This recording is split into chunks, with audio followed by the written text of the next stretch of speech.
نگاہ کی بات ہے میری زندگی کا سوال۔ آقا علیہ السلام نے فرمایا اگر کوئی چڑیا کے گھونسلے کے برابر بھی مسجد بنائے، حالانکہ چڑیا کے گھونسلے برابر مسجد ہو نہیں سکتی، مگر ترغیب کے لیے حضور علیہ السلام نے فرمایا اگر کوئی چڑیا کے گھونسلے کے برابر مسجد بنائے تو بھی اللہ اس کے لیے جنت میں محل بنا دے۔ اور خاص بات یہ ہے ناپ تول ہمارے یہاں لکھا پڑھی ہمارے یہاں ہے، اللہ کے یہاں بے حساب معاملہ ہے، اس کی رحمت بے حساب ہے۔ اگر کوئی خلوص دل سے مسجد میں ایک اینٹ بھی دے دے تو بھی اللہ اس کو پوری مسجد تعمیر کرنے کا ثواب عطا کرے۔ وہاں پر کوانٹیٹی نہیں دیکھی جاتی، وہاں پہ نیت دیکھی جاتی، نیت۔ بس گفتگو سمیٹتے ہوئے ٹائم ہو گیا ہے کہ آپ کو بتاؤں کہ ایک اینٹ بھی لگا دو مسجد میں تو اللہ پوری مسجد تعمیر کرنے کا ثواب دیتا ہے۔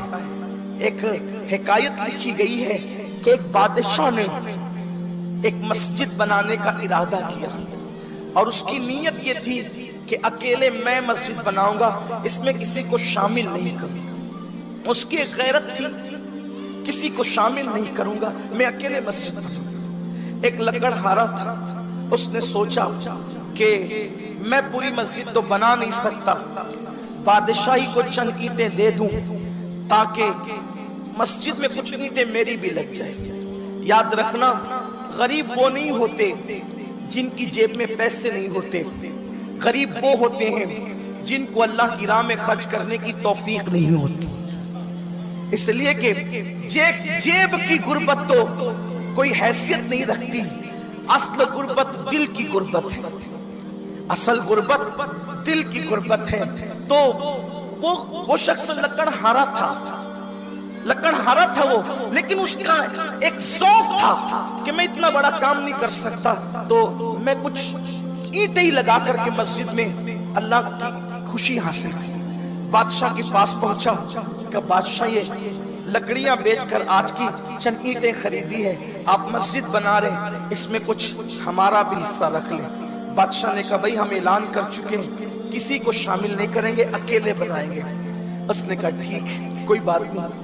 نکلا، دماغ لگایا اب ان اینٹوں کا کیا کروں، لکڑیوں میں اینٹیں باندھی اور سر پہ رکھا، جہاں مسجد کی اینٹیں رکھی ہوئی تھی وہاں جا کے خود کو گرا دیا، گٹھی کھل گئی، لکڑیاں باندھ لی، اینٹیں شامل کر دی، مسجد تعمیر ہونے لگی۔ ابھی مسجد کی تعمیر کا سلسلہ آگے بڑھ رہا تھا۔ ایک رات کہ بادشاہ نے خواب دیکھا کہ جنت ہے اور جنت میں ایک محل ہے، اس پہ بادشاہ کا نام لکھا ہوا ہے، اور دوسرا محل بالکل اس کے سامنے ویسا ہی ہے اور اس پر لکڑہارے کا نام لکھا ہوا۔ اس نے دیکھا فرشتے ہیں، پوچھا یہ کس کا محل ہے؟ کہا یہ آپ کا ہے۔ کہا کہ یہ کس کا ہے؟ تو کہا لکڑہارے کا۔ کہا میرا محل کیوں ہے؟ تو کہا کہ آپ نے مسجد بنائی اللہ کے لیے۔ کہا لکڑہارے نے کون سی مسجد بنائی؟ تو بتایا گیا کہ چند اینٹیں آپ کی مسجد میں اس نے اس طرح سے لگوا دی تو اللہ تبارک و تعالیٰ نے اس کے لیے بھی جنت میں محل بنا دیا۔ تو حضور علیہ السلام مسجد سے محبت کرنے والوں سے بہت خوش ہوتے تھے۔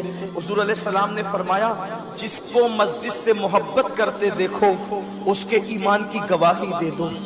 اور مسجد بنانا تو بہت بڑی بات ہے۔ حضور علیہ السلام ایک بار مسجد نبوی شریف میں آئے، دیکھا کہ مسجد میں روشنی تھی، چراغ جل رہا تھا۔ حضور علیہ السلام نے پوچھا حضور نے پوچھا علیہ السلام کہ یہ چراغ کس نے جلایا؟ تو صحابہ نے کہا حضور وہ فلاں نے جلا دیا اور مسجد کو روشن کر دیا۔ اللہ کے حبیب نے فرمایا میں آج اس سے اتنا خوش ہو گیا جس نے مسجد کو روشن کر دیا، اس سے اتنا خوش ہو گیا کہ کاش میرے گھر میں کوئی غیر شادی شدہ بیٹی ہوتی تو میں اپنی بیٹی کا نکاح اس شخص سے کر دیتا جس نے مسجد کو روشن کر دیا ہے۔ خوشی کا اظہار فرمایا۔ آپ اندازہ کریں جو مسجد کو روشن کر دے آقا اس سے اتنا خوش ہوتے ہیں۔ جو لوگ مسجد میں حصہ لے تعمیر کریں، حضور